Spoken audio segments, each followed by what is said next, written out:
Another day of seriously heavy rain. Very, very unhelpful when you have serious time constraints and you're trying to frame a house. We've been in here cutting, and where we put this ceiling on it's helped a little bit, but obviously there are still gaps. So there's not a lot we can do except wait it out. Right, despite the horrible wet weather, we have finally finished putting up the OSB all the way around the house. And Barry has very helpfully moved back a lot of these poles that were stuck up against the side of the house, so we can now get that Tyvek wrap on the house wrap stuff. So we're going to start on the outside and we're going to work. I'm not going to film that because it's on the other person's land and it's very tight down there. So we're going to come along and round. We'll get to the end here and stop, and then we'll do the second roll around and across, and then I'll wrap it up inside the house for around the windows here. And then it'll be easier for me to show you because we'll then go around the back of the outside there. Right, it is the next day and we have finished. First thing in the morning, it's kind of just after 8 o'clock, 8:30. We have finally finished wrapping the whole house, which is really nice. It goes the whole way around on the outside. Got a mincy little bit to do there above the window, but that's fine. The rest of it goes the whole way around on the outside of the building. So that is great, really nice to have that finished. What we're going to do now is we're going to counter-batten the whole way down like this in lengths. So we've got a couple of drills, and also this time I mentioned on an earlier video, or earlier in this video, that on the last one that I did on the side of the house, even just after a year, some of the screws were rusting. So this time I'm using coated stainless steel screws. These are actually, as you can see, they're decking screws, but these should definitely not be rusting. They're coated and they are stainless steel. So yeah, weather resistant ones. So we'll see how that goes. But yeah, we're going to get this on now. So we've got a spirit level and we've got these, and we're going to basically, because these are 4.8 meter lengths and the house is quite high, we're basically going to start from the top down, hold them level. We're going to work from the edges. We'll do each edge so that we know that we've got a nice bead on the corner to fix to, and then we'll work our way along. I'll show you what we're going to do with the corners because it's not complicated, but it's just something you need to think about before you do it. Okay, so we've put these battens all the way up, and what we've done, you might be able to see, we've put this step in it at the edge of the house. Now this, I didn't bother showing this before because it would have been quite difficult for you to see it just because of the line of it, but here you can really see where it's got this lip the whole way along, and this is deliberate. This is the bottom of this kind of gable triangle, and the render carrier board is going to butt up here. There's going to be a bell cast, and then the render carrier board is going to carry on. So there's going to be a little kind of curved lip at this point here, which will just provide a little bit of protection for the rest of the wall, and any water that comes down here will just run and drip off down there like that. So that was deliberate. I deliberately stepped this whole thing out by about 1 centimetre, give or take. And I spoke to the renderer, the guy that's coming to do the plastering and the K-rend, and he suggested that it's quite a nice look to have a little render bead the whole way along here, and I actually agree. I think it looks quite nice and it's practical as well. So yeah, when we built this, we stepped it out just a little bit, and so now what we did is we ran the battens the whole way down, and then we just used the multi-cutter to snip here and then cinch this tight and all the rest of it. So we are nice and flat and plumb the whole way down. We can now, what we're going to do is we're going to connect some little strips in between up here so that the render carrier board's got something to fix into in the middle of it, and it's got something at the top of it as well, stop anything kind of slipping behind the render carrier board, so that'll help. And then we're going to carry on with the rest of the house. Yeah, I promised I would explain this, and this is what I was talking about. So we've got a little wrap around the corner there, so this board here can come nice and flush up to the edge, this board can come up nice and flush to the edge, and then a bead can go on the corner when the K-rend is done. But that's nice and flush the whole way down like that. Pretty good. On to the next one. Right, so it is Friday, it is 4 o'clock. You can see it's getting dark now. It's the 20th of November, just in case anybody's wondering how long this is taking us. This is day 31, basically, and we have counter-battened the whole way down this side of the house. We've done the whole of the front. We've done that side, this at the back here. We just have this left to do, which will be done tomorrow. My mate Howard, the scaffolder, has come in here. He's put that in there because we've got the ridge height up, the height there. So we've got something to stand on, so we can construct the flitch plate up in place. We can get it on in place, and then I can actually stand there when I'm pitching my rafters, which will really help. It's been a big week. We have achieved an awful lot, Barry and I, this week. Warren fractured his finger, actually. That's why he hasn't been in this week. You haven't seen him. But he's going to hopefully be back with us this coming week. So tomorrow we're going to be getting that flitch plate on, and then we're going to be finishing this, and we'll start putting the render carrier board on tomorrow as well. So I've got 4 guys coming to give me a hand, coming to help. Whew, it's been a big week. I'm going to go have a beer. Today is a big day. Got help from Spider-Man and a few friends. We are getting this render carrier board on. What we're doing, just going the whole way down, leaving an expansion gap. This is the normal technique that I use. Put a screw in there and then rest the new board on top of it. Where these overlap, to save us making lots of mincy cuts, what we're doing is we're actually just putting a little filler panel behind, because it's just easier. I got screws, yeah? Yeah. Checking it's for level, and we're just going along. That's for the top, Brian.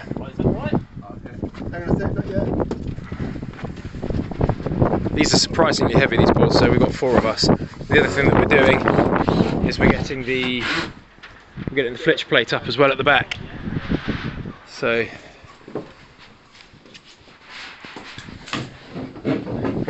we have managed to got the scaffold in, as you saw. Now we've got that steel beam and we've got the timbers all in place, ready to go. I'm just going to go get the bolts to bolt it all together. I'm going to stick it up in that hole there, bear it across to there. So I'm just going to run to the shops, leave them to do the heavy lifting, and I'll be back in a minute. Systems go. Got the lads down there helping with the render carrier board. I got Jack and I got Steve here helping out with the roofing.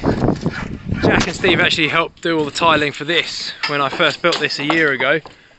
I'll post a link for that one up here somewhere so you can see that. Did all the lead work and everything like that, made it look nice and pretty. And now they're stripping it off to then run it all the way along, get some more undercloak under there and all the rest of it. So yeah, these are the guys helping. They're going to finish tiling and felting and battening and all that sort of stuff. So that's good, and then hopefully I'll be able to get them back to help me with this if time allows, when I get to that section.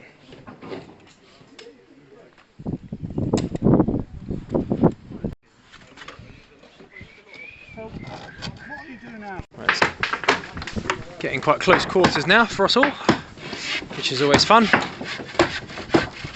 We're just pulling these off so that we can then get some new soakers and tiles coming down to here, tile and a halves all the way along, getting the battens cut. Yeah, those roofers did a great job, didn't they, Steve? Yeah. The carpenters that built it did a nice job for them as well. It's teamwork, isn't it?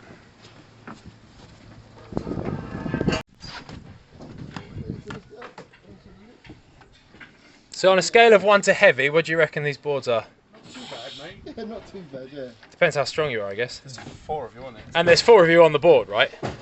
If you're just 2 of you today, mate, you'd be struggling. Yeah, yeah. Hey, thanks for the vote of confidence, Damien. How's that bottom up, Al? On a spacer. Yeah, no, that's good. That's all right. Yeah, yeah. We have to lift that up after, won't we? I don't think it's too far off, you know.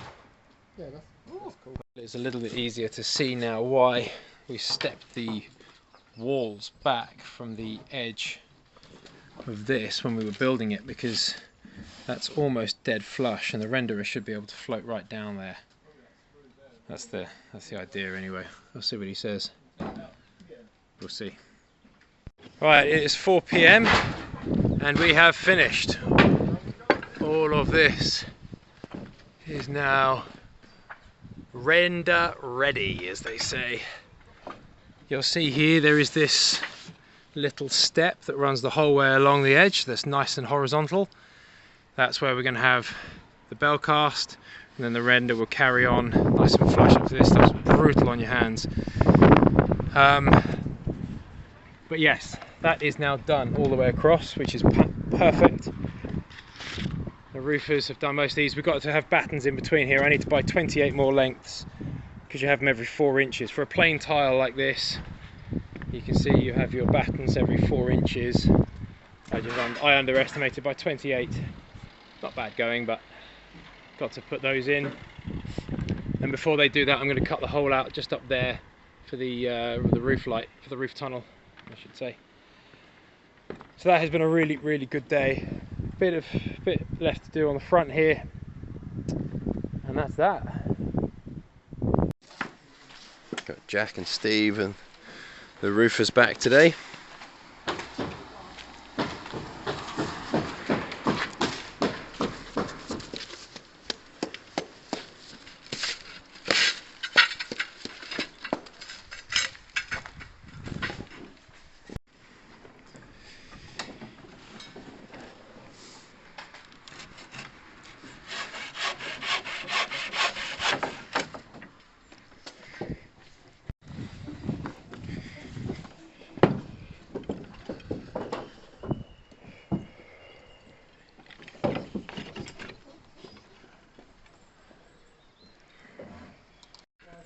So the rest of these battens are going on.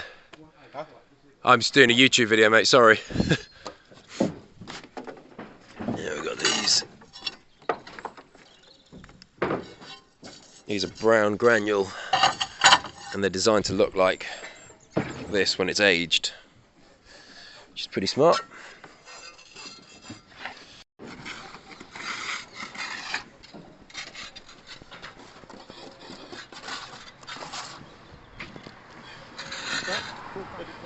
The time off going down that side as well, mate. The time off going down that side as well. Yeah.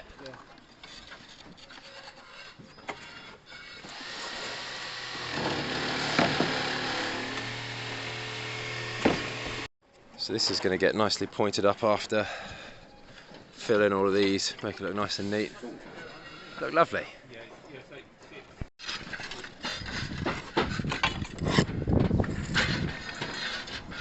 Very nice.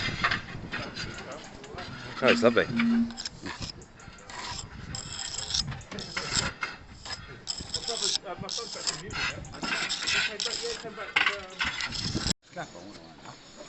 Ah, I see. So what you do, I'll like it now.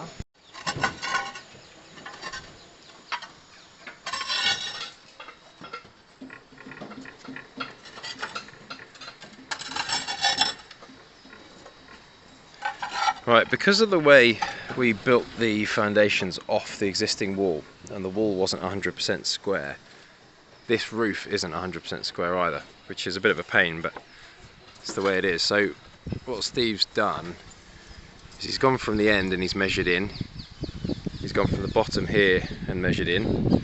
He's now going to strike a line and get all of that square, and then he'll do the cuts on that side. So it's a bit more faff, but it does mean you end up with a squarer looking roof, other than the little cuts in the edge that you can't see anyway. And also because the scaffold doesn't go quite high enough at the edges here, it's a bit tricky for them. So he's done that edge nice and straight from the top, and then he'll work up to it and work in from it, rather than what you'd normally do, which is just work from the bottom up. See ya. Yeah, align.